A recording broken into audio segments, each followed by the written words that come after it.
आज दुसरा दिवस 9 तारीख आणि आम्ही आज स्टे केलेला जबलपूर इथे आणि आता चित्रकूटला. प्रदीप काय म्हणतो? थंडी कशी आहे? थंडी आहे रे बापरे. मला तर वाटतं एक 16-17 असेल ना. अरे 10 डिग्री सेल्सिअस टेम्परेचर आहे आणि खूप थंडी आहे मित्रांनो. आणि चला आता निघतो आम्ही चित्रकूटला.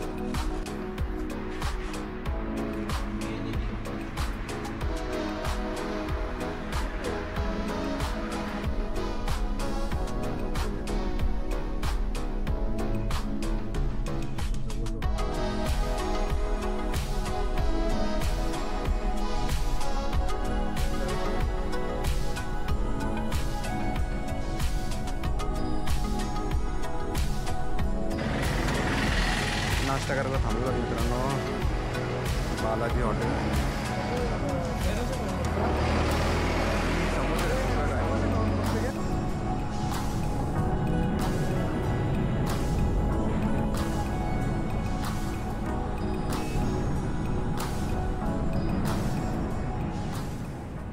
चित्रकूटला जात असतानाच आजूबाजूची शेती पाहून ड्रोन उडवण्याचा मोह काय आवरला नाही. तर बघा काही ड्रोन शॉट.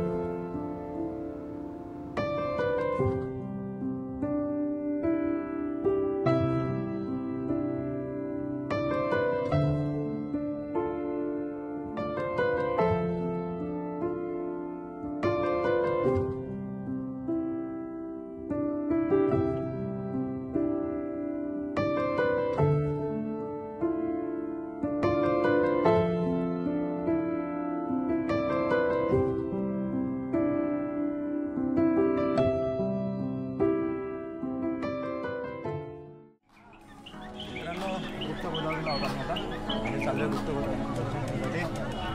रवी साडू पुढे बसलाय. चला घे तुला काटे पाहिजे.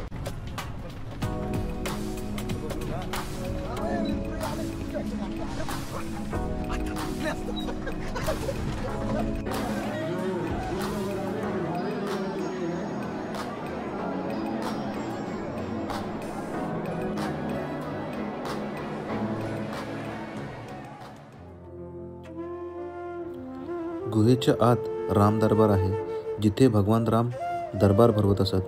येथे एक उंच व्यासपीठावर भगवान राम, लक्ष्मण आणि सीता देवीची मूर्ती स्थापित आहे. पुढे तुम्हाला सीताकुंड दिसेल, जिथे सीता देवी स्नान करत असे. एकदा मयंक नावाच्या राक्षसाने सीतादेवी स्नान करत असताना तिचे कपडे चोरले. काहीतरी गडबड आहे हे लक्षात येताच लक्ष्मणाने मयंकला पकडले. त्याने राक्षसाला छतावरून उलटे बांधून शिक्षा केली. या ठिकाणी छताला लटकणारा दगड राक्षसाचे अवशेष मानले जाते. दगडावर ठोठावल्याने खटखट असा आवाज येतो, म्हणून याला खटखट चोर असे म्हणतात. गोदावरी नदीचा उगम मूळतः सध्याच्या महाराष्ट्रातील त्र्यंबकेश्वर येथे होता. तिला गौतम ऋषींची कन्या म्हणून ओळखले जाते. जेव्हा भरत भगवान रामाला अयोध्येला परत घेऊन जाण्यासाठी चित्रकूटला गेले, तेव्हा सर्व देवता, पवित्र नद्या इत्यादी त्यांना भेटण्यासाठी चित्रकूटला गेल्या होत्या. नाशिकमध्ये वाहणाऱ्या गोदावरी नदीला हे कळले. भगवान रामाची सेवा करण्याच्या आणि त्यांच्या चरणकमलांचा स्पर्श मिळवण्याच्या इच्छेतून तिने नाशिकहून चित्रकूटला प्रवास केला. चित्रकूटमध्ये ती तुंगारण्य पर्वताच्या गुहांमध्ये प्रकट झाली, ज्याला गुप्त गोदावरी गुफा म्हणून ओळखले जाऊ लागले. गुप्त गोदावरी पाहिल्यानंतर आम्ही आलो हनुमानधारा बघण्यासाठी. गुप्त गोदावरीपासून हनुमानधारेचा अंतर आहे 7 किलोमीटर.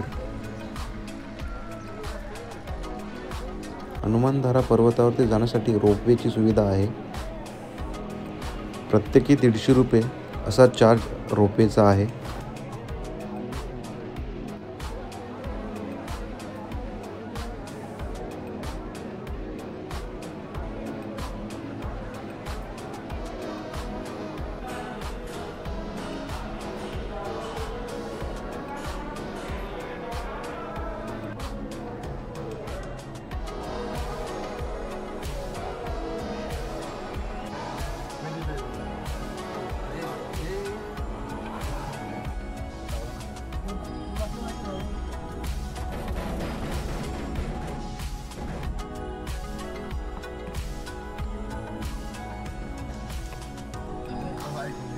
मित्रांनो कसं वाटतं तुम्हाला हॉलीमध्ये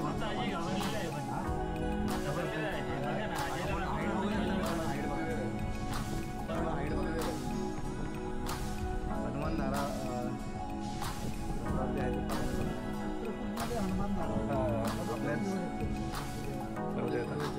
आपल्याच पनवेलची मित्रमंडळी भेटले.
नमस्कार. आम्हाला एक अचानक भेटले. आपलं नाव मय अय्यर. कहाँ से हो आप?